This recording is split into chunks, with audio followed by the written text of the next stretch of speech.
Bueno, pues esto es un acto casi de emergencia y casi un compromiso entre amigos. Yo me encontré al compañero el otro día en la caja mágica, en la puerta, y siempre que nos vemos nos abrazamos, nos da mucha alegría. El compañero iba con su macuto y me sacó 2 libros. Yo ni sabía que tenías este, ni el otro maravilloso, el amarillo ese que llevabas ahí. Y nada, con otros viejos compañeros del lugar, y me dijo, pues mira lo que tengo y tal. Y yo ya, cuando presenté aquí la última vez que estuve con Monedero, me acuerdo que hablamos también, bueno, y a ver cuándo vienes y tal, y no sé, cuando quieras. Y yo le dije, joder, ahora hay mucho lío con nuestra gente. Y dice, va, pero no importa, nos vemos. Así fue como fue la cosa. Yo llamé por teléfono a Valentín y le dije, oye, tenemos algún día, primero el miércoles, pero tú dijiste que estabas en Burgos, que es donde me has llamado. Yo estuve ayer en Burgos. En Burgos, por eso que es el miércoles. Y este soy yo. No, cuento esto porque no hay ningún misterio, las cosas son como son. Compañero Monedero, nos conocemos desde cuando creíamos en la verdadera unidad popular. Mi camarada hizo un documento cuando los del PCP entramos en Izquierda Unida, con el gallego. ¿Te acuerdas? Claro que me acuerdo. Y en donde me había ya un documento muy interesante que era la unidad popular, porque nosotros creíamos que debía ser Izquierda Unida, era todo un proyecto, este libro. Y desde entonces hemos tenido un recorrido cada uno en su sitio, pero siempre hemos estado cerca el uno del otro, comprendiendo los problemas. Creíamos que íbamos a refundar Izquierda Unida, luego nos refundábamos, luego volvíamos a refundar, y hemos vivido todas las desgracias que haya podido sufrir cualquier militante de este país. Y por lo tanto, encontrármelo el otro día, así yo te digo la verdad, no me lo esperaba, y entrar en la puerta, una alegría, pues tal. Y le dije, dice, bueno, no importa. Como en el caso hablamos, por la situación grave por un lado, de que gente de puta madre, gente honrada y tal, no comprende muchas cosas que están pasando. Y sin embargo, yo siempre que lo digo por ahí, es casual que el inglés este que vino a presentar un libro está haciendo campaña con Podemos, el Owen, que Chomsky, que el otro, que tanta gente, y en el mundo, yo que acabo de llegar hace poco de Canadá, igual, en la Universidad de Canadá, en Montreal, hablar de Podemos es qué está pasando. En Francia, yo me acuerdo que el frente de izquierda y tal, querían a ver cómo refundan lo que sea, porque algo importante se está construyendo en nuestro país. Yo creo que mucha gente de aquí, de nuestro propio país, no se está dando cuenta de lo que está pasando. Y por lo tanto, me alegró mucho y que me enseñara los libros, que me los enseñó. Yo, la verdad te digo, no sabía que tenía ni este libro ni el otro que viene. Y le dije, pues bueno, pues bien, y estamos un rato juntos y punto. Y esto es más misterio, digo. Decir que igual que os lo dije a vosotros, pero os he mandado... tienes que decir la verdad. Esto es una conspiración contra la dirección del PC organizada por ti. Si no lo dices, me parece... Estoy seguro que lo pensaré, que me da igual. Digo, es que por mucho que tú expliques cómo son las cosas, yo sé que cada uno dirá lo que cada uno quiera, pero la verdad es... Eso es del Estado Islámico. Es casi, yo haciéndome verdad. Y digo, ¿por qué es tan importante de lo que está pasando en este país? De cómo sectores... Fíjate tú, yo que me he recorrido el sur de Madrid, yo soy de la segunda categoría, que miro por todos los pueblos, ¿verdad? Y en Griñón, que decía, Griñón, el fascismo, tenemos una concejala en Serranillos y tenemos gente en todos los sitios, en círculos, prácticamente en sitios que nunca hubieras podido imaginar que podía haber gente interesada en la política. El que se llene, porque ahora ya no es con autobuses, que estaban preocupados, porque Podemos al mismo tiempo que está haciendo aquí un meeting, hay 40 sitios, es decir, que si no va Pablo, está el Rejón, está la Colau, que lo de la Colau, lo de la Horta, lo gallego, no sé qué, hay algo importante.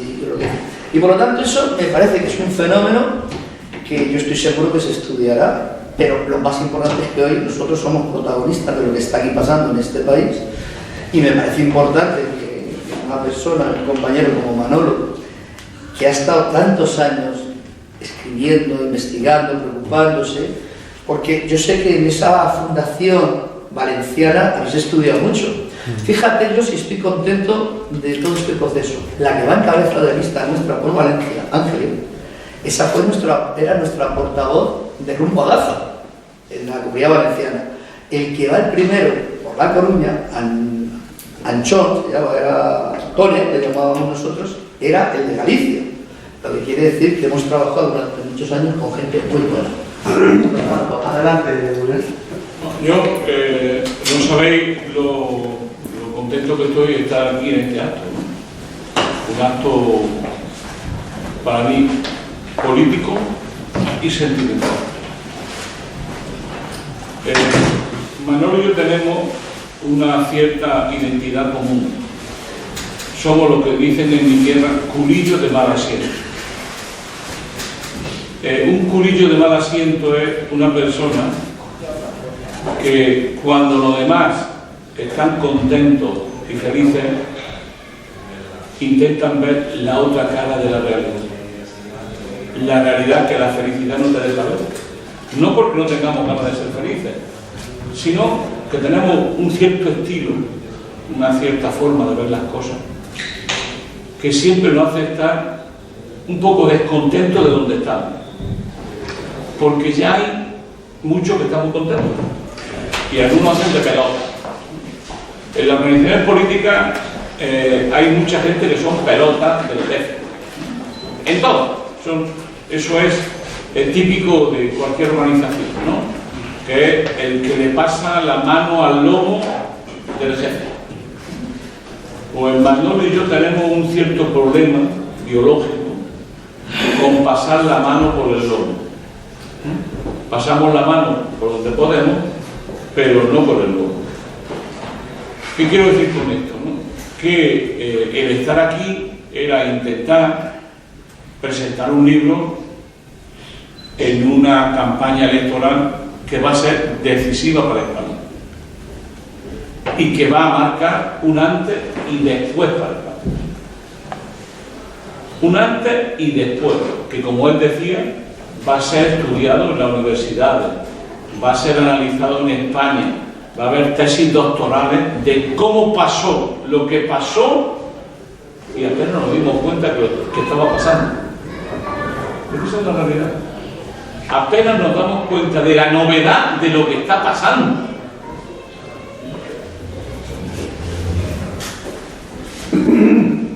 El libro, ¿no? El libro lo he escrito con otro compañero que es un inspector de trabajo, un tipo fantástico que conozco, como decía él, de la época aquella. Yo fui, durante la época de Anguita, responsable de formación del PC, del Partido Comunista. Y uno de mis alumnos fue Héctor Illueca, ¿no? Que es el otro autor del libro, y que es un connotado especialista en Derecho del Trabajo, profesor ahora ya de la Universidad de Valencia y inspector de trabajo. Quisiera plantear una cuestión de debate. Hay siempre dos formas de ver la vida y la historia social: desde la normalidad o desde la anormalidad. La característica más significativa de lo que está pasando ahora en España, no solo en España, pero sí en España, es que hemos entrado desde hace varios años en una etapa de anormalidad. Antes había lo que podríamos llamar una sucesión casi permanente de lo mismo. Era como aquella película, ¿no? Se repetía la historia. Cada mañana te levantabas y era el mismo escenario, ¿no? PSOE, PP, PSOE, PP, pactos sociales, comisiones y UGT con el PSOE-PP, enormes debates, terribles debates entre el PSOE y el PP, y para ustedes contar. Una Izquierda Unida siempre menor, y un país que se había encontrado por fin en Europa.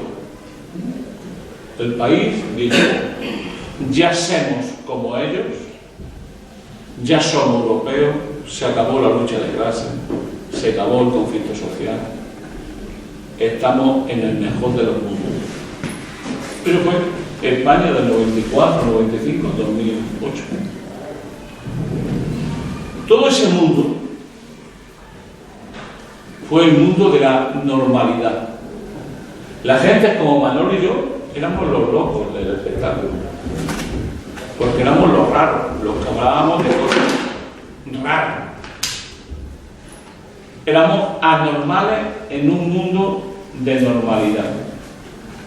Y una mañana nos encontrábamos que éramos normales en el mundo de la anormalidad. ¿Y qué es la normalidad?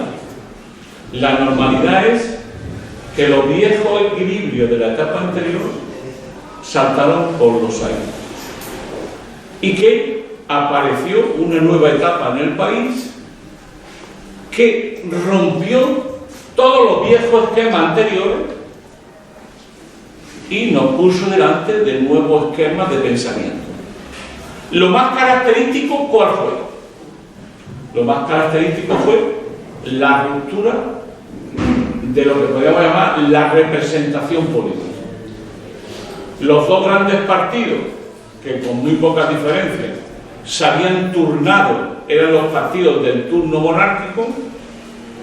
Esos partidos de pronto empezaron a ser cuestionados por un grupo de hombres y mujeres, miles de jóvenes, que dijeron una palabra sacrosanta que pensábamos hace unos meses que se había acabado, pero que sigue viva, es que no nos representan, que no. E impugnaron a los representantes legitimados en la anterior elección. Impugnaron a Zapatero, impugnaron a Rajoy y dijeron que el país estaba cambiando radicalmente. Ante eso, algunos de nosotros que estábamos en Izquierda Unida éramos protagonistas de ese movimiento. Estábamos allí. No éramos ovni que no estuviéramos allí. Pero también se nos vio como parte de la vieja política. No pudimos quitarnos eso de encima. Y a los sindicatos se le vieron como parte de la vieja política. Es decir, como suele ocurrir cuando hay una crisis como la que vivimos, todos los partidos políticos de la etapa anterior son cuestionados por las nuevas fuerzas emergentes. En Izquierda Unida estábamos allí todavía. Lo vivimos con pasión. Y muchos de nosotros, Manolo y yo incluidos, dijimos: la única alternativa es refundar Izquierda Unida hacia una nueva formación política. Todo. Podría ser el nombre Unidad Popular. Entonces, nos dedicamos a eso. Hicimos ese trabajo y ganamos una asamblea. Yo llego de América Latina, que había estado en América Latina con los monederos, con los Pintos Ríos, con Íñigo Rejón, Carolina Descansa, con un tal Pablo Iglesias, una serie de gente, en un centro que trabajábamos en Valencia, que se llama Centro de Estudios Políticos y Sociales, el CEPS, que pasará la historia por eso. La secretaria era Ángela, la que ahora encabeza la lista por Valencia, y dijimos: es el momento de ir.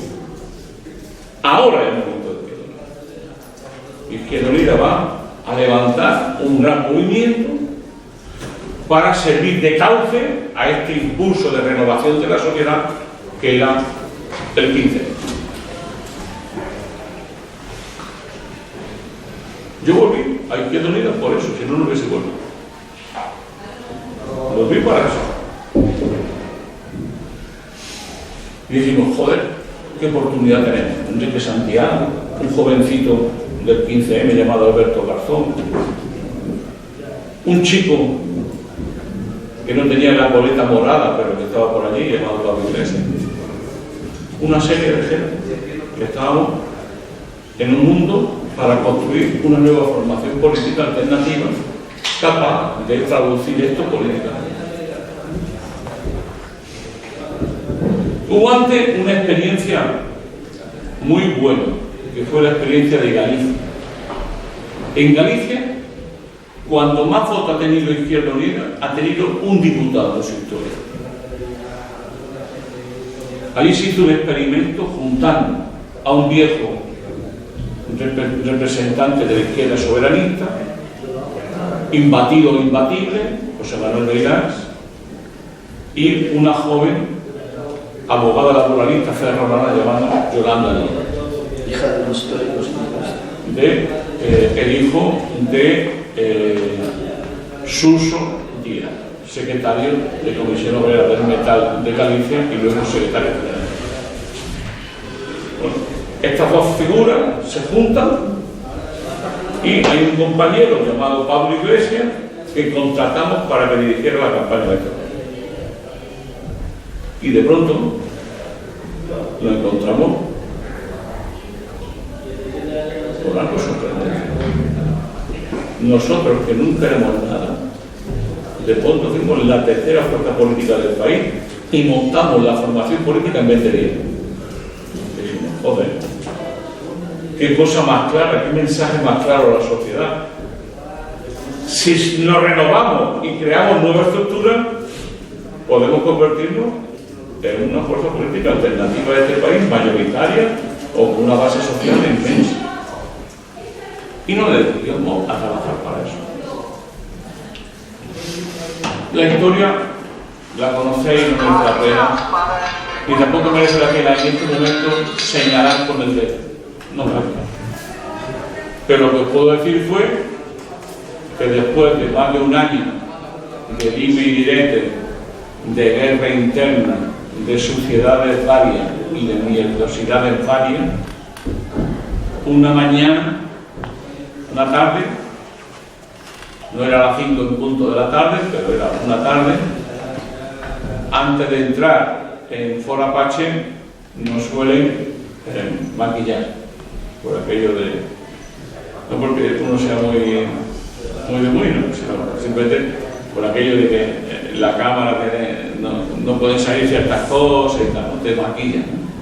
Y estaba maquillando, llego yo a maquillarme y está Pablo Iglesias sentado maquillando. Y dice, oye Manolo, ¿es cierto que vais a poner a Vini Mieller de primero por la lista? Dije, eso es lo que están intentando. Dije, oye, como lo pongáis, yo me presento.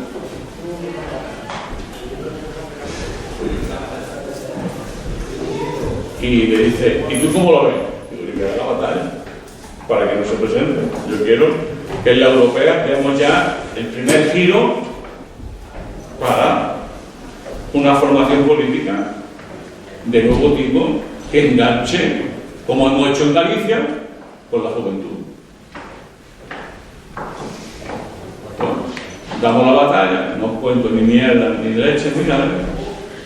Y nuestro glorioso partido decide hacer una jugada gloriosa y poner a Vini Mieller de primero en la lista.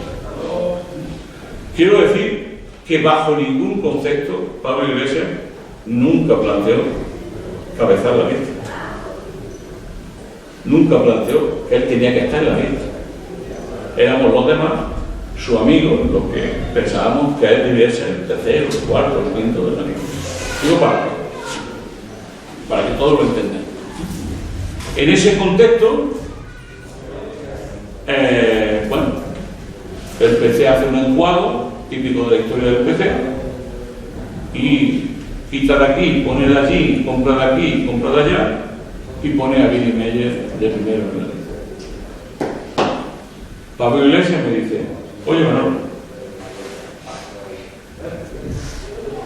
¿me importa dejarme tu casa? Pablo no tenía ni casa. Vivía en el piso donde vivo ahora.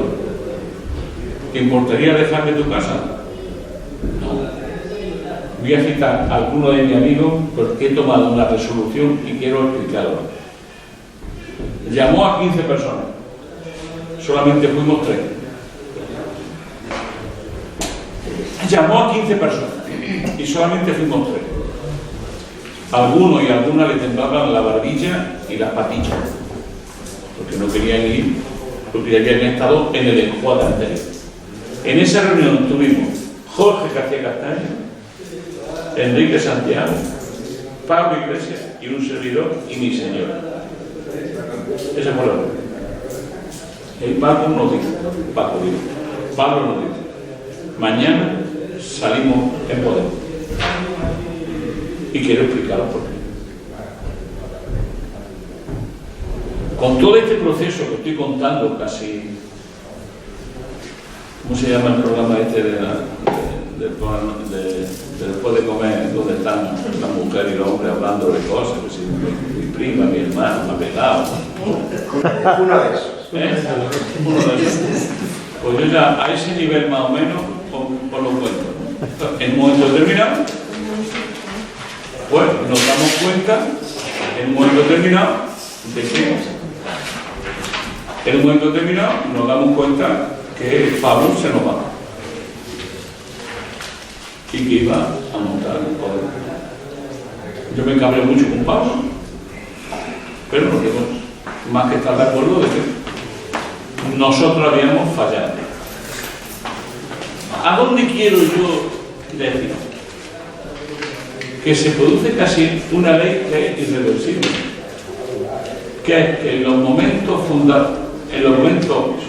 fundamentales y fundantes, las dos cosas, son los aparatos el principal obstáculo del cambio, y la burocracia mentira.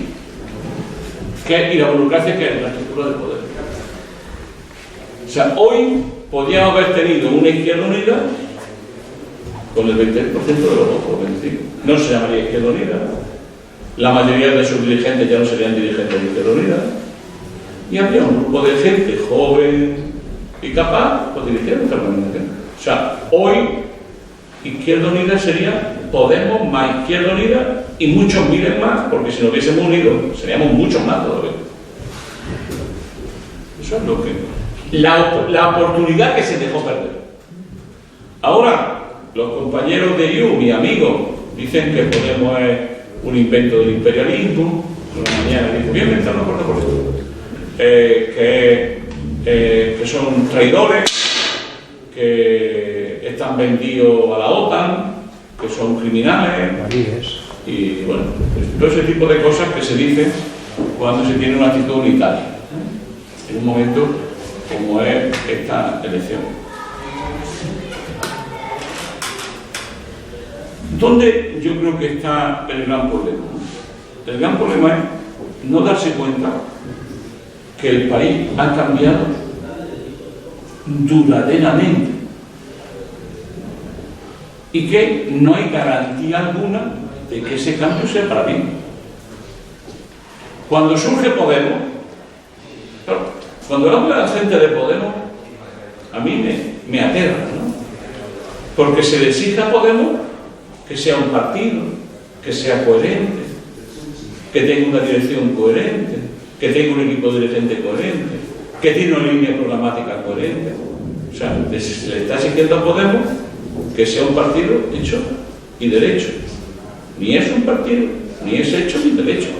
Es un movimiento que se está construyendo en la vida, con sus contradicciones, con sus dimes y diretes, con sus conflictos, con su oportunismo de los últimos que llegan, que quieren llegar y quieren ser cargo público. Que es así. Pero es que pensábamos que Podemos podía ser el bien y lo demás era el lado oscuro de la fuerza. Bueno, Podemos somos como nosotros, pero reconstruyendo una fuerza política que tardará años en ser una fuerza política alternativa seria, formada, forjada, como le pasó a Evo Morales, como le pasó a Chávez, como le pasó a Correa, como le pasó a tantos dirigentes. Un partido no se monta de un día para otro. Un partido es un trabajo de mucho serio. Si hubiésemos partido de IU, la cosa hubiese sido diferente. Claro que sí, claro que sí.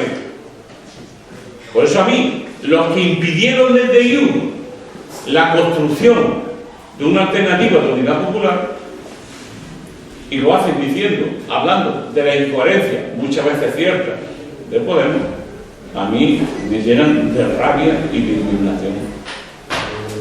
De rabia y de indignación. Porque no son justos con una fuerza que precisamente porque no estaba Izquierda Unida, ha nacido como ha nacido. Y que tiene que reconstruirse prácticamente de cero con personas que tienen poca o escasa experiencia política directa, sobre todo de organización. Pero fijaros bien, esta noche estamos en la vigilia del último día de campaña.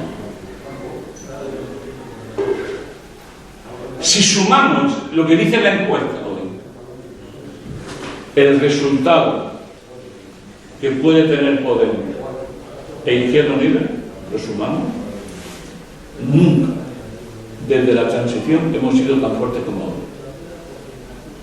Esa es la verdad. En la época mayor de Anguita no llegamos al 11% en la general, llegamos en una europea que sacamos el 14%.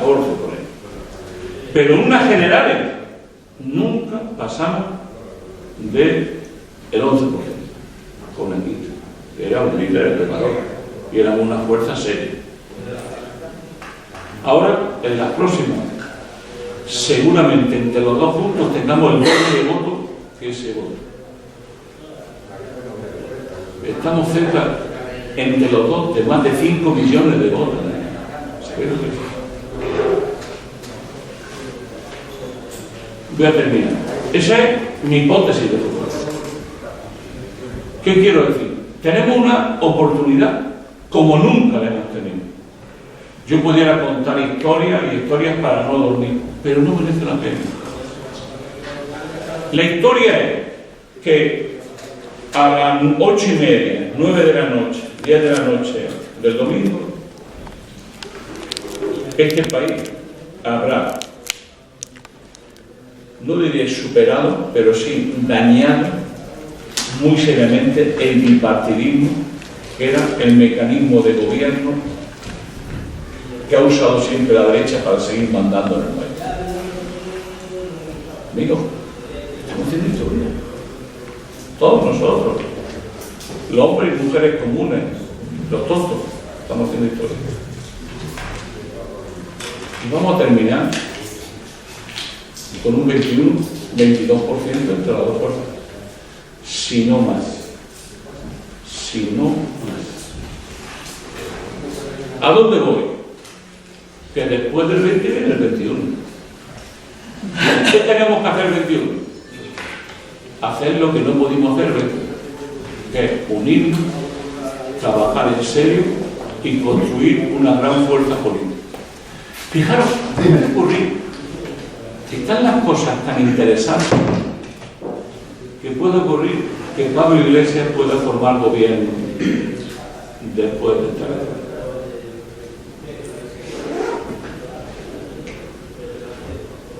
Yo de broma suelo decirle a mi familia que el peor escenario después de perder es ganar y que pediría el exilio. Pero a mí me gustan los retos. Y después del día 21, Podemos puede convertirse en la segunda fuerza política del país, pasando por delante del PSOE.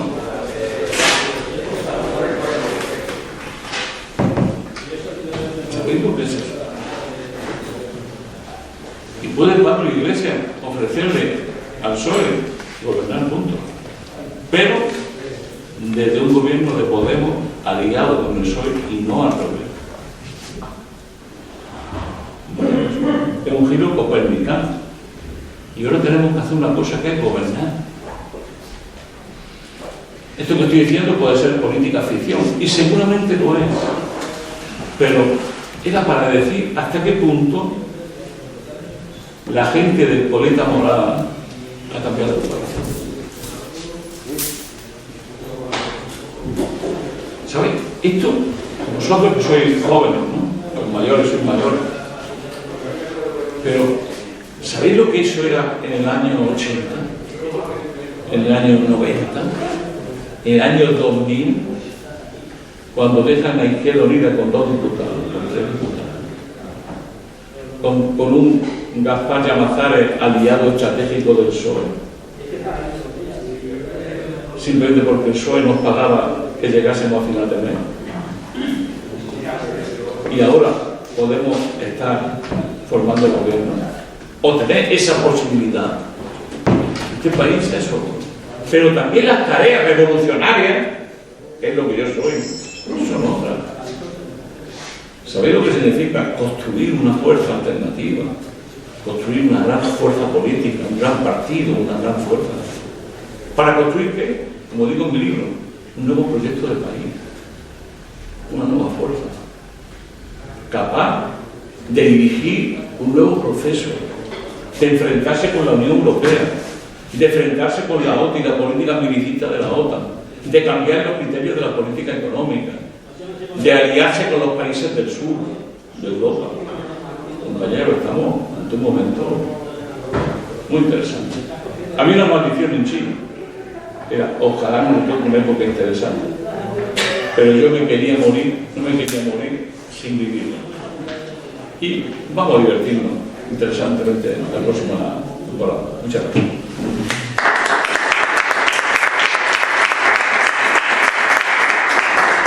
Venga. ¿Quién ha pedido la palabra? Sí, yo ¿Hablaba? Perdona. participo porque el 15M no es solamente lo que ha influido aquí en el país, con todo lo que nos ha contado eso, sino que ha influido a nivel internacional. El 15M ha despertado no solamente en España el cambio sino que en Chicago a nivel mundial se ha extendido eso. O sea que es una... Yo lo que he hecho me hubiera gustado, porque es una situación muy parecida a la del año 36, que eso lo viví yo, aunque era un niño, pero recuerdo de la ilusión que había en el pueblo, y eso no ha sido capaz de crearlo todavía. Yo que me dedico a coger firmas por ahí y a dar estos papelitos que la mitad ni los leen siquiera, tanto en los dirigentes como los otros, simplemente algunos me dicen, bueno, Cortés no ha escrito, no escribe, sí, hombre, toma. Esos son los que lo leen, pero yo personalmente no puedo, insisto en los periódicos, unos porque no se atreven, porque a lo mejor dicen no, porque me van a quitar los anuncios o me van a quitar lo que sea, pues no te lo voy a publicar. Pero cuando he conseguido que publicaran a algunos, pues he visto la alegría que le da a la gente. Andrés. Sí, no está Pablo. Pablo. Sí, hay una duda que hay siempre en el horizonte. Podemos es prometedor. Izquierda Unida lo fue también en su momento. Yo viví por lo menos con ilusión ciertos procesos de Izquierda Unida. Y la pregunta es, ¿qué tendría que pasar o qué no tendría que pasar para que Podemos se termine quedando en un techo electoral como ha ocurrido con Izquierda Unida, ¿no? Tú ahora mismo dices, puede aunque sea política ficción, podemos encontrarnos con una situación en la que Podemos sea llave de poder, ¿no? Y si eso llega así, a ser así, es posible que podamos dejar traslucir lo que hay dentro de Podemos y que eso sea bueno y por lo tanto sume gente, ¿no? Creo que no sería solamente eso, sino que quizás un poco imitando esos procesos de Latinoamérica que tú hablabas, una vez que ahí haya gente en el Parlamento, luego hay que seguir trabajando en la calle, hay que seguir aumentando esa base social, ¿no? Pero también digo esto, que habría que hacer porque el tocar poder tiene también su contradicción, ¿no? Sus limitaciones, pero también la seducción del poder. Y yo voy a poner un ejemplo que yo estoy viviendo estos días cuando intento hacer campaña con Podemos en el trabajo, y tengo al marido de una de las candidatas de Ciudadanos, y entonces me dice que Podemos, aquí, aunque aquí no es Podemos, es ahora Getafe, es una coalición, puso como condición no tener cargos de confianza o tener los cargos de confianza limitados, y hemos aumentado los cargos de confianza en 2 que tiene la organización. No se entiende muy bien, tampoco bajo mi punto de vista, que haya dentro de la oposición, que haya concejales liberados. Todo eso, la pregunta que ellos me devuelven a mí es decir, ¿es esa la política que vais a hacer? Porque el discurso antes de estar en el ayuntamiento era uno y ahora es otro. Y lo del sueldo, incluso me echan en cara cosas del sueldo que desconozco, ¿no? Que están cobrando lo mismo que los demás y tal. Eso lo desconozco. Bueno, en fin, quizás a mí me falta información, pero quiero decir, la contradicción del poder, ¿no? La seducción del poder, lo que se puede hacer y lo que quieres hacer y a lo mejor no puedes, pero por otro lado también que cuando llegas ahí empiezas a ver cosas que dices, coño, esto mola, ¿no? No sé si me he explicado. Es mejor que vaya la palabra y luego ya entramos. Lo que diga el contexto. Bueno, seguimos el esquema. Lo primero, agradecerte mucho la descripción de la trama, muy sencilla, pero muy clarificadora al margen de las opiniones públicas que uno tiene de quién rompe y quién no rompe. Eso está muy bien.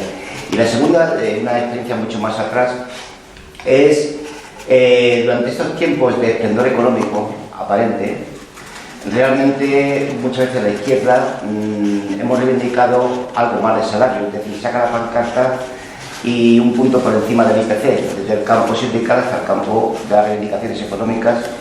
Y en ese tiempo la derecha ha invertido mucho en valores de carácter individualismo posesivo, para resumirlo en una palabra, en la competitividad, en la agresividad, en ser los primeros.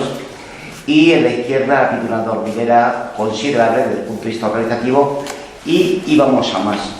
Y como íbamos a más, ha habido una domesticación del conjunto de elementos sociales, una dormidera, es decir, la frase del roto, dormíamos y despertamos, creo que resume bastante bien tal. ¿Qué ha pasado? Que en el territorio y en las fábricas ha habido un desierto desde el punto de vista de referencias en el planteamiento que has hecho de coherencia. Y no eres referente de una forma por la que hay que luchar y por la que hay que vivir, sino que eres un funcionario de un movimiento social, de una determinada cuestión. El tema ahora es que el movimiento social, no, como lo has planteado, no nace de la noche a la mañana. Los movimientos sociales van acumulando situaciones y se acumula una situación en el cual realmente ese crecimiento económico como despertar se quiebra junto con los derechos. Y automáticamente también mucha gente acomodada, y hablo en este sentido de las mareas, de los diversos colores, nos echamos a la calle en un principio por recortes económicos, luego vimos que la cuestión era mucho más aguda, que era el recorte de carácter social, y constatas que los derechos no son para toda la vida y los derechos se recrean cotidianamente, y si no se recrean cotidianamente, mueren. Y en este momento, pues te planteamos esto, la experiencia aquí en Getafe, que yo lo afirmo y lo ratifico, que no pasa de 250 personas implicadas. Luego está los fenómenos masivos, se puede llenar mañana el Juan de la Cierva, se llena el teatro como tal, pero la realidad luego que te va moviendo por los barrios, quién hace qué, y el desierto es considerable. Entonces aquí hay un desafío de, yo creo que la gente vean, cómo cogemos esta corriente, cómo se vuelve otra vez a un nivel de formación, de contraste, de respeto, que es lo que nosotros hemos tenido una ausencia terrible entre nosotros mismos, todo lo que es bueno para el otro es malo para mí, porque es en mi territorio, que es la campaña en este momento también igual. Les digo, para mí hay un desafío ahora mismo, invertir en trabajo sistemático en torno a valores que no son dados nunca, son trabajados, cómo recuperar el tejido asociativo desarticulado en un principio, porque se lo merendó el PSOE, aquí en Getafe se lo merendó el PSOE, financiando, y un tercero, que la izquierda hemos crecido los despachos y el funcionariado, y la calle está desierta. Algunas actividades de vez en cuando, pero pues ahora mismo el planteamiento es volver a recrear, y en ese sentido podemos, al margen de todas las consideraciones, por eso digo que no se crea de la noche a la mañana, lo que ha levantado es un entusiasmo de carácter internacional, un referente de carácter internacional, no solamente aquí, sino en cualquier parte del mundo. La gente, como antes decían del Real Madrid, hoy dicen de Podemos, al margen, digo, perdonar la comparación. Entonces digo... No, yo soy el Madrid, ¿verdad? Pues ya veo que te apuntes a todos los perdedores, pero bueno. Bueno, quiero decir que ahora mismo aquí el tejido no crece de la noche a la mañana, no nos ilusionemos que va a crecer de la noche a la mañana, pero realmente la política de aproximación entre nosotros y de cuidado y de respeto debe ser una de las características de imagen de marca que debería caracterizar, digo, estoy hablando de Getafe ahora mismo, al margen del resultado electoral, que al margen de todo te gustaría que se ganara, no solamente para la oposición, ¿eh? Bueno, no sé si es... La compañera no pregunta, sí. Bueno, pero da igual. Háblalo ya y así ya de una vez, ¿no? Si quieres, Pero si quieres. quiero que me contestes claramente a lo que yo voy a preguntar, no en términos generales. Bien, no tenía pensado intervenir, pero por tanto mi pregunta no va a estar todo estructurada que a mí me gustaría. Yo soy doctora de Lingüística Computacional, me llamo Ana González Ledesma y he dedicado estos últimos años a trabajar en el asunto, en el campo de las tecnologías para la utopía. Bien, entonces, en este sentido, a la hora de construir la utopía del siglo XXI, veo que existe una falta en el terreno de la investigación de pensamiento, de desarrollo de pensamiento intelectual, sobre todo en el terreno de la izquierda. No soy una especialista en la obra de Marx, me da la sensación de que Marx dedicó toda su vida a hacer el diagnóstico del sistema capitalista y sin embargo no tuvo mucho tiempo de desarrollar intelectualmente cómo sería ese mundo utópico, ¿no? No estudiando, sino viendo un poco, escuchándoos a vosotros, etcétera, cómo se ha desarrollado el pensamiento postmarxista, no me da la sensación de que hayáis profundizado intelectualmente en cómo construir un mundo utópico, un sistema alternativo al dinero y al capitalismo sobre todo. No sé exactamente para qué le hemos pagado del dinero de nuestros impuestos a la Izquierda Unida, que en todo este tiempo no ha sido capaz de superar el capitalismo cognitivo y construir desde los valores y desde los principios de Marx un nuevo mundo, una nueva forma de ver, de percibir la realidad y de intercambiar los recursos, o por lo menos ver cómo se podría materializar un mundo donde todos los recursos fueran de libre producción y de libre acceso. En este sentido, yo trabajo en qué tipo de tecnologías se tienen que desarrollar, son necesarias para la generación de este mundo completamente abierto, un mundo libre. Y te quería preguntar exactamente si es por falta de desconocimiento mío o cuáles son los pilares de la utopía del mundo marxista, básicamente lo que se ha desarrollado en el pensamiento marxista en este sentido en torno al concepto de utopía. Y creo ya, por último, y voy a terminar ya mi reflexión, que si, por ejemplo, gobiernos como el de Tsipras fracasan, es porque, en el fondo, no han desarrollado intelectualmente este mundo utópico, este mundo alternativo. Y al fin y al cabo siempre se mueven en un mundo donde para esclavizar a la población es el dinero y han sido incapaces de superar intelectualmente, cognitivamente, porque creo que es un problema de fosilización mental, han sido incapaces de generar un mundo alternativo en términos de pensamiento y de desarrollar herramientas, no solamente en el terreno de la tecnología, sino en todos los campos de la vida para generar, como he dicho, otro mundo, otro sistema económico.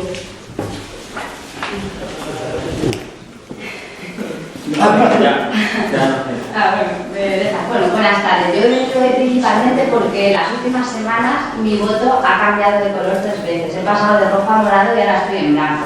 Entonces vengo buscando respuestas. Y esa respuesta me sorprende la argumentación que has hecho antes, en la que hablas que después de las elecciones hay que seguir trabajando por esa unidad de la izquierda. Mi pregunta es, ¿realmente crees que esa unidad se va a producir en algún momento después de los últimos acontecimientos políticos? ¿Y crees que el hecho de no haber sido capaces de lograr esa unidad para concluir a estas elecciones nos va a pasar factura en cierta forma a los que tenemos una ideología de izquierda en este país? Bueno, yo relacionado con eso, estoy un poco aterrado ante la campaña electoral. Yo creo que es perpéntica que está realizando Alberto Núñez. Y desde mi punto de vista, es decepcionante lo que las esperanzas y ilusiones que yo podría tener en él. Yo ahora mismo tengo todavía la confianza en que no se crea lo que está diciendo. No sé qué piensas tú de si se lo cree o no se lo cree, pero sí tengo la sensación de que todos los que están pegando los carteles, todos los que están yendo a sus actos, toda la militancia en general, sí se lo está creyendo y mucho. Y no sé, por tanto, si de cara al día 21 de verdad va a haber la posibilidad de que esta gente que pues parece que tenía el deseo durante todos estos meses de la revancha, estos 15 días contra Podemos, en el caso, como digo, de que Alberto Garzón no se crea muchas cosas de las que está diciendo, bueno, Alberto Garzón y todos los que van acompañándolo, pues cambie de opinión o se amolde a unas circunstancias en las que esta unidad, pues tanto Podemos como el conjunto de la sociedad española requiera la unidad, ¿no? Entonces no sé si es posible que esta gente, que ahora es cuando está sintiendo, que están diciendo, están siendo sectarios, vamos, pues puede cambiar de opinión. Antes de que hable el compañero Manolo, te voy a dar algunos datos. Antes no, que tú estás hablando, esto te queda echando una copita. Échate una copa si quieres. Me tengo que responder. De las 3 últimas preguntas. No. Yo, fijaros, hemos vivido en diferentes niveles. Él y yo, todos estos peleas. La pelea de la unidad de la izquierda es una pelea constante. Y en el fondo ha sido una trampa constante. Porque en torno a eso, a mí, si yo quiero una cierta cuota de poder, monto un partido. Y sigo hablando de la unidad, pero luego monto otro partido y sigo hablando de la unidad y monto otro partido y sigo hablando de la unidad. Porque en el fondo, lo que en el fondo se pelea es por cuotas.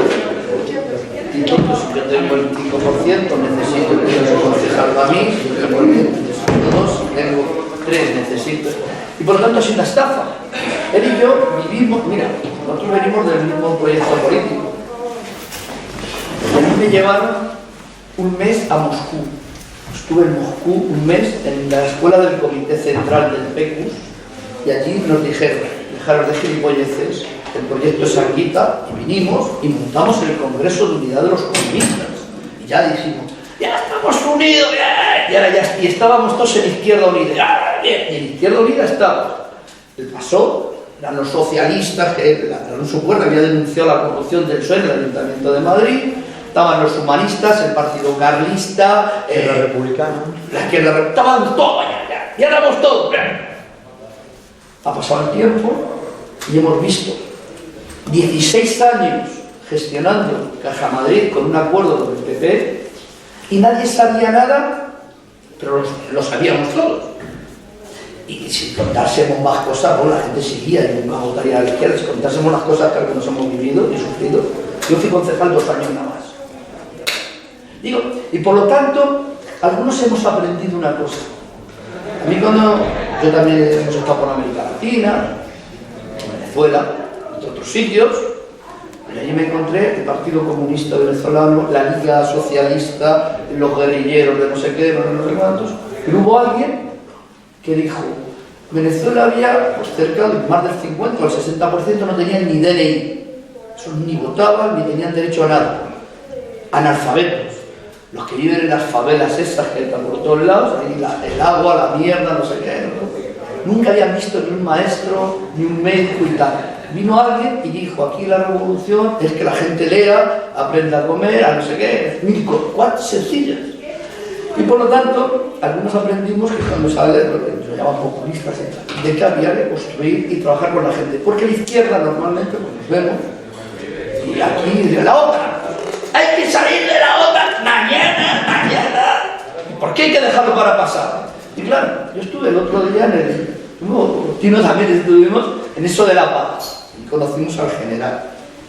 Y claro, dices, no, defendiendo una política europea para que algún día no haya militares extranjeros en Europa. En el fondo están diciendo cómo salen las bases americanas. Entonces algunos dicen, joder, pues esto es diciendo lo mismo, pero se dice de otra manera. Pero diciéndolo de otra manera, yo llego a mi vecino. Yo ahora salgo el Bercial y mi vecino, el que va con la niña, Manolo, a ver si el coleta le da, que no, que sí, que no. Gente que en la vida, yo pensaba, en la Semana Santa van con el Cristo. Y el vecino. Y está ese vecino, está el otro vecino. Porque hay algo que América Latina nos ha enseñado. Y que esta gente pusieron esto en marcha, él lo conoce mejor. Yo aquí Pablo hacía teatro aquí, no hablábamos de esas cosas. Pero, ¿queremos ganar o no queremos ganar? Porque la pregunta que nos tenemos que hacer es muy cómodo no ganar. Nos conformamos con el 5%. Yo conozco a los concejales que estaban conmigo y que estoy hablando del año... Pues 80. ¿Cuándo fue las primeras elecciones de Izquierda Unida? Cuando Izquierda Unida se funda, salen las municipales, fue después. El año 86. 86. Y siguen ahí. Y además, su hija trabaja en Lima, o en no sé dónde, o en primo en no sé dónde, y además en no sé qué sitio. Puedo poner 1000 ejemplos. Y por lo tanto, ¡sí! Y seguimos. Además, teorizábamos, el drama de la izquierda clásica es que teorizábamos de cómo nosotros teníamos que ir ganando la izquierda de las masas, ¿te acuerdas, no? Poco a poco, entonces, digamos que en esta campaña un 1% más, en la otra pues un 2% más.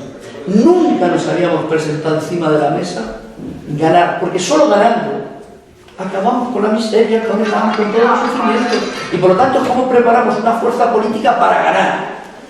Y lo que ha pasado, que es por lo que es tan importante comprender y cómo el mundo nos mira, porque el mundo sabe que podemos ganar, que con una política, no porque nos juntemos, nos podemos juntar los trotskistas, los maoístas, los carrillistas, los no sé qué, pero todo eso está al margen del pueblo. ¿Tú te imaginas que yo ahora le cuento a alguien la larga marcha de Mao? Es que yo fui maoísta, no por eso, digo, yo era de los que salí y me manifesté con el libro rojo de Mao, gritando Mao, Mao, Mao. Todos tenemos un pasado. Todos tenemos una mochila cuando se llama. Y el otro creía que no sé qué. Pero claro, pero la historia nos ha enseñado muchas cosas. El muro de Berlín ha caído, han caído y han construido 1000 muros más. Y por tanto esos cambios. Y América Latina, yo me acuerdo cuando gritábamos alerta, alerta, que camina la lucha guerrillera por América Latina, y hoy lo que avanza en la lucha democrática por América Latina. Y los cambios, la gente hoy hay mucho menos paro, hay mucho menos miseria, la gente ya hay muchos pocos analfabetos, donde hemos conseguido algunos cambios políticos. Y por lo tanto eso, en el fondo es lo que se pretende. A mí cuando Podemos se pone en marcha y hablamos de una serie de maneras, y por eso claro que nos duele, porque la unidad no es lo mismo decir, y vamos juntos, porque para mucha gente, porque claro, si no vamos juntos, hay uno de al lado que tiene que decir por qué no está. Y yo tengo el argumento, porque ahora somos de la OTAN. ¿Sabes? Cada vez que me cuentan a mí que ahora soy de la OTAN, y cuando tú intentas razonar, ¿me entiendes? No hay razón, porque yo tengo que justificar lo que yo hago. Porque yo necesito salvar no sé qué espacio. Porque eso es lo viejo, lo hemos hecho mucha gente. Y nos ha llevado a la ruina. No solo a nosotros, porque al final tu sigla, tu partido, pero ha llevado a la ruina. En este país, por primera vez desde la transición, los niños pasan hambre. Es que aquí ha ocurrido un fenómeno que no ocurría hace 10 años o 15 años. Aquí ha habido unos cambios, y no solo aquí, el neoliberalismo, es decir, que el 1% de la humanidad posea en la riqueza del 99%, imaginaros cómo está lo que está. Y por lo tanto, yo sí quería introducir esto. A mí ya, dando cuenta, déjate de cómo nos organizamos en trabajo, y tú me crees para Dios, Yo sobre todo, porque de las dos últimas preguntas de mi amiga, ¿cómo te llamas? Cruz. Luz. Ah, bonito, Ruth. El apellido bíblico muy bonito. Era antecedente de Jesús de Nazaret. Ruth era antecedente de Jesús. ¿Y tú eres? Los dos, en vuestra pregunta, os lo voy a decir un poco salvajemente, ¿no? Soy muy pesimista con la realidad. Lo que contáis es un mundo que ya no existe. Vamos a ver si me lo explico bien. Yo no voy a entrar sobre Alberto Garzón, que lo conozco. Muy bien. O sea, cada fuerza política tiene sus demonios negros, cada fuerza política tiene su atisbo, ¿no? Es como los toros, eso que llaman querencia, ¿no? Cada fuerza política tiene su lado oscuro, ¿no? Que es el producto de muchas cosas. Y cuando esa fuerza política está en crisis, casi siempre nace el lado oscuro de la fuerza, que es el sectarismo. Si la realidad no sale como yo decía, la realidad está equivocada. Y todos son enemigos. Es el sectarismo. No entendéis lo que está pasando en la gente. No entendéis por qué la gente se movilizó un día del 15M y no nos llamó al partido de vanguardia para que lo dirijamos. Es una cosa tan simple como esto muchas veces. Parece que nosotros, estos dos que somos aquí, estamos imbuidos del marxismo-leninismo, teoría viva y eficiente, que estamos llamados a tener razón siempre y que las masas tienen que ser dirigidas por nosotros.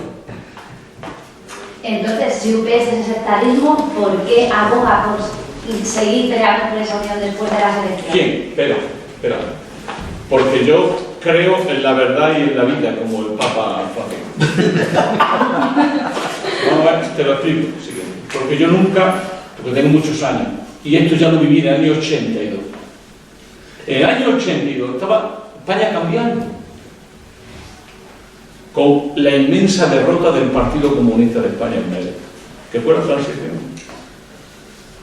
¿Y qué hizo Santiago Carrillo en el año 82? Después de haber fracasado la transición que liquidó al Partido Comunista de España. Carrillo no reconoció sus errores, no. Dijo que la culpa la tenía el Partido Socialista Obrero Español, que era el imperialismo, que le había caído el imperialismo, y que él era la verdad, la vida, y que no iba a salvar de nuevo. En ese año se gastó el Partido Comunista más dinero que nunca en una campaña electoral. Yo, como sé que lo financió, no digo nada. Y Carrillo estuvo diciendo lo mismo que dice ahora mi amigo Alberto Garzón. ¿Qué es? Españoles, sois tontos. Tenéis la cabeza más articulada. Estáis votando una fuerza política que no merece la pena porque la ha creado el imperialismo, la CIA, los sabios de Sion. Podéis meter cualquier cosa. Pero no os preocupéis que yo os voy a salvar en un proyecto unitario que se llama Unidad Popular. Claro, eso tiene lo que vale cuál es. Pero que como yo lo he sentido eso en mi vida, en mi corazón, en mi sentimiento, tú con ese discurso es muy fácil de agrupar a tu gente. Por las noches salen a pegar carteles como locos, pues dicen, compañeros, fortaleza sitiada, el enemigo llega, se acaba el partido, se acaba Izquierda Unida. ¿De mano de quién? Del imperialismo. ¿Y quién es el imperialismo hoy? Podemos. Madre mía. El compañero piensa en su padre, piensa en su familia, piensa en Pepe Díaz, en Carlos Marx, en Federico Engels, en Pasionario. Todo unido frente a todo esto. ¿Qué ocurre con eso, compañeros? Como pasó en el 82. Que ese discurso dura una campaña electoral. Pero cuando llegan los resultados, aparece lo que podamos llamar el lado oscuro de la fuerza. ¿Y cuál es el lado oscuro de la fuerza? Los votos que tengo. Es decir, que te has quedado en nada o en menos nada y luego que seguir haciendo política. Yo, que creo, por los años, también he tenido mis momentos, he ido superando eso del sectarismo, pero también he tenido mis momentos. No lo digo como que esa enfermedad la superé para siempre. Lo que va a haber el día 21 es un país que ha cambiado y donde emerge una fuerza que se llama Podemos, que contra todo pronóstico va a convertirse en una fuerza decisiva en la vida política española.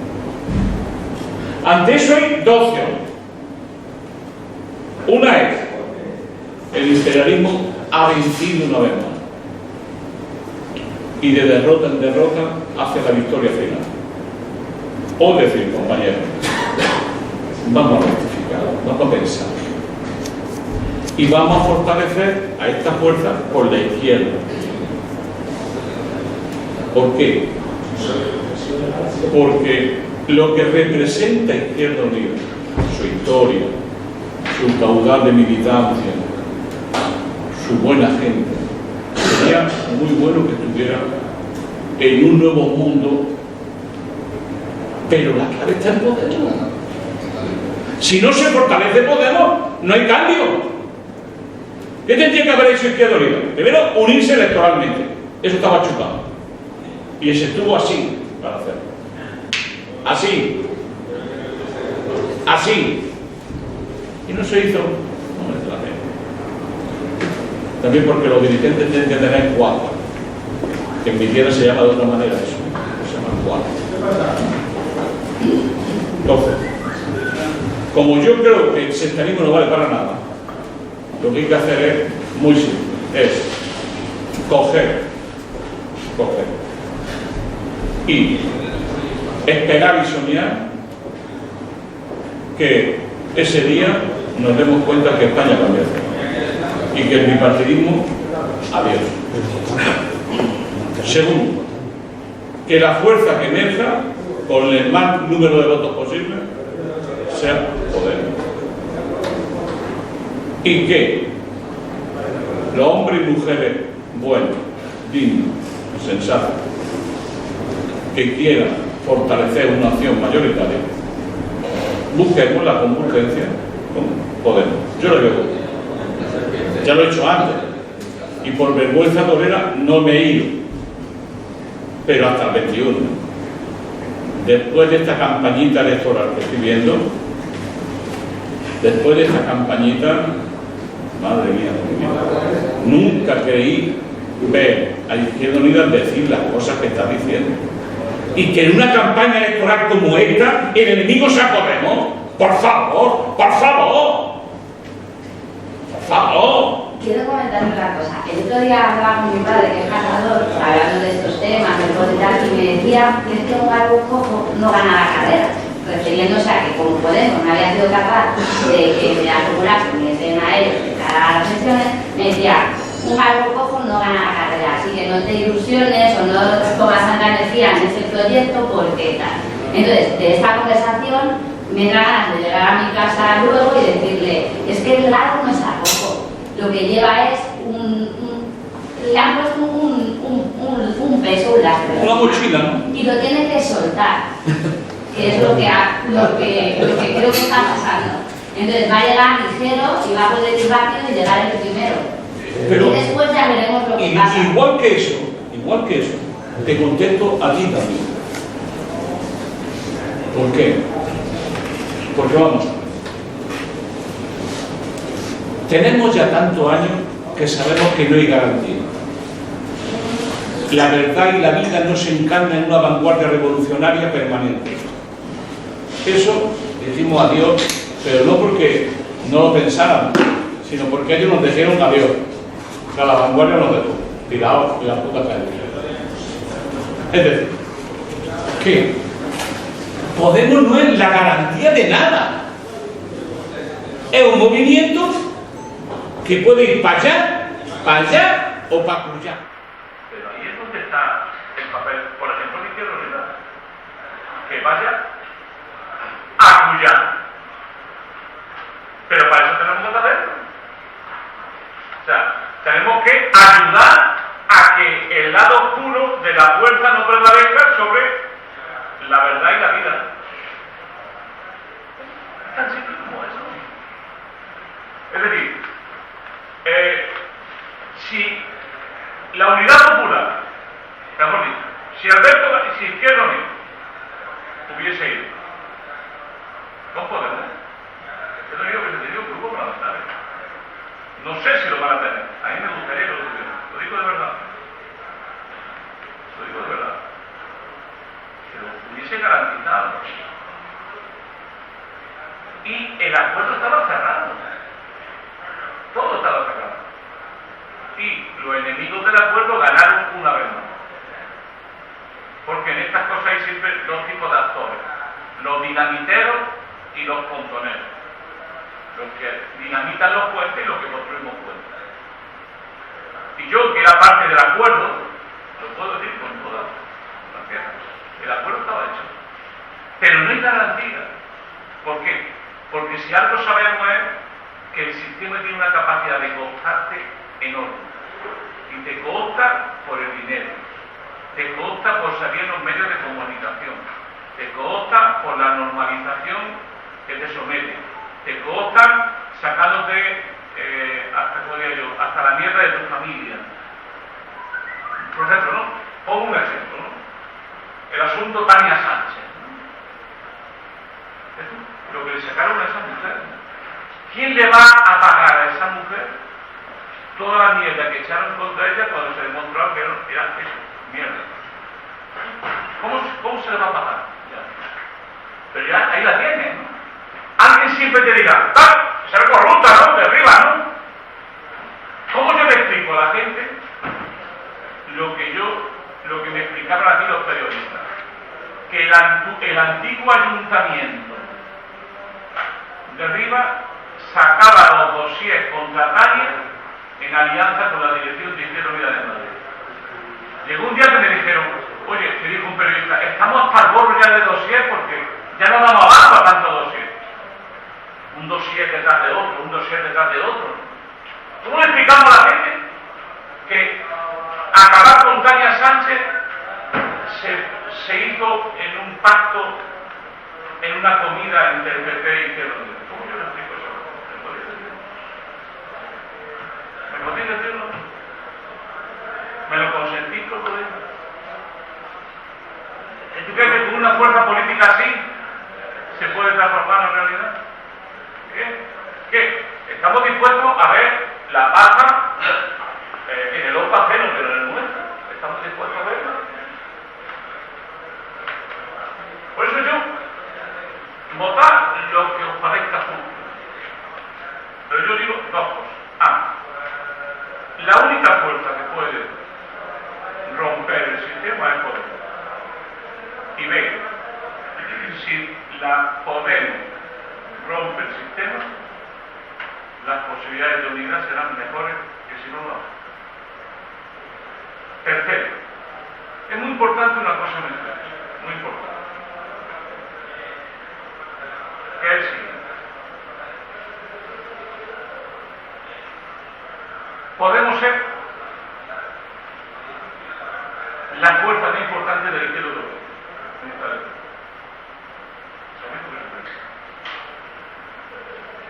Porque no es lo mismo ser Syriza de Grecia que ser Podemos de España, porque el país es diferente.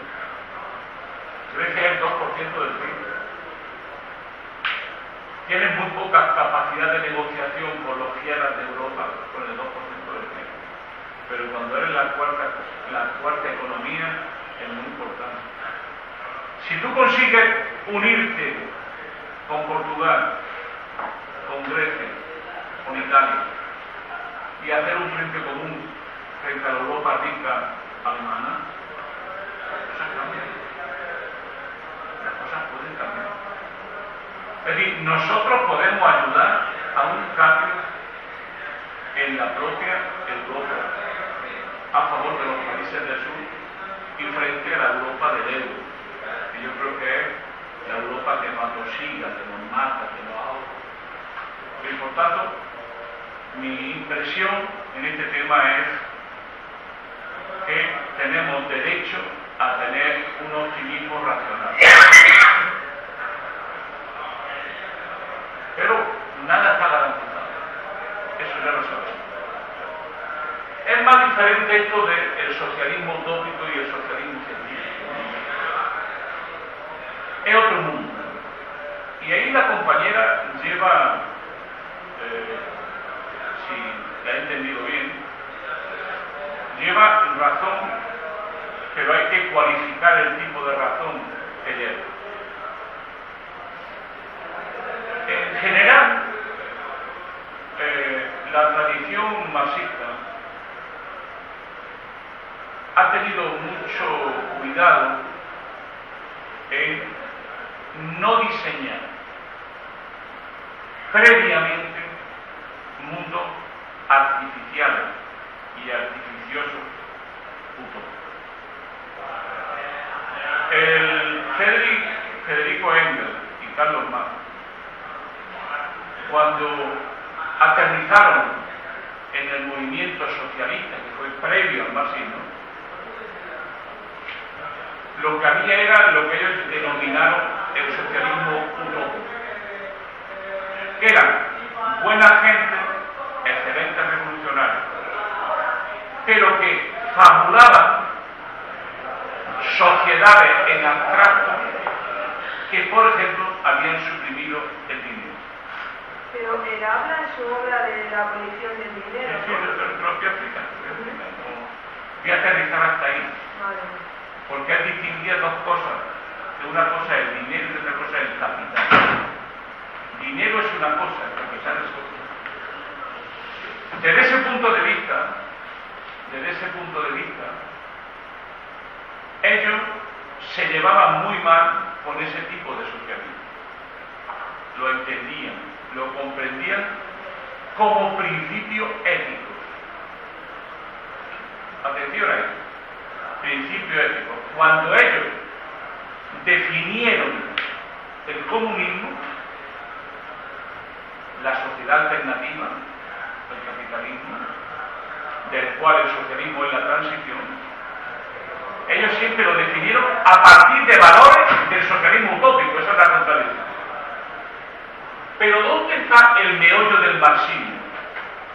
El meollo del marxismo es más o menos el siguiente. Para decir esto a esta hora de la noche un poco presuntuoso. El comunismo ya está en el capitalismo. El comunismo es parte de la sociedad que hoy vivimos. Ellos lo identificaron con el desarrollo de las fuerzas productivas sociales. Y ellos dijeron, la diferencia entre Marx y Saint-Simon, o Owen, o Fourier, no era que no quisieran que no fueran anticapitalistas. Todo era anticapitalismo. La diferencia era que para más de las contradicciones del capitalismo surgía la posibilidad del comunismo y no de un supuesto proceso ahistórico que te lleve a una sociedad comunista. Y el ejemplo del dinero viene como anillo al dedo. Hay una frase de Marx que dice: el dinero es dinero desde tiempo inmemorial, desde cuando el dinero era almejas. Pero decía Marx, solo en determinadas condiciones sociales el dinero se convierte en capital. ¿Y cuáles eran esas condiciones sociales? Cuando hay, de un lado, un empresario que es el dueño de los medios de producción y de cambio, y luego hay un trabajador que no tiene otra cosa que su fuerza de trabajo. Cuando se produce ese acontecimiento, que fue un acontecimiento histórico, o el capitalismo, solo en ese momento aparece el capital. Luego el dinero cambia de función. Eso va, si te acuerdas, verás. Eso pasa después de la revolución industrial. Sí, y antes ya, mucho antes ya. Pero el dinero hubo en Grecia. Bueno, la economía dineraria de Roma fue extraordinaria, diversificada, sobre una base esclavista. No. El dinero que se convierte en capital, acordaros bien en aquella fórmula que Marx emplea de mercancía, dinero, mercancía, y luego dinero, mercancía, dinero. Y decía, en la sociedad que él llamaba mercantil simple, tú, ¿el dinero para qué te sirve?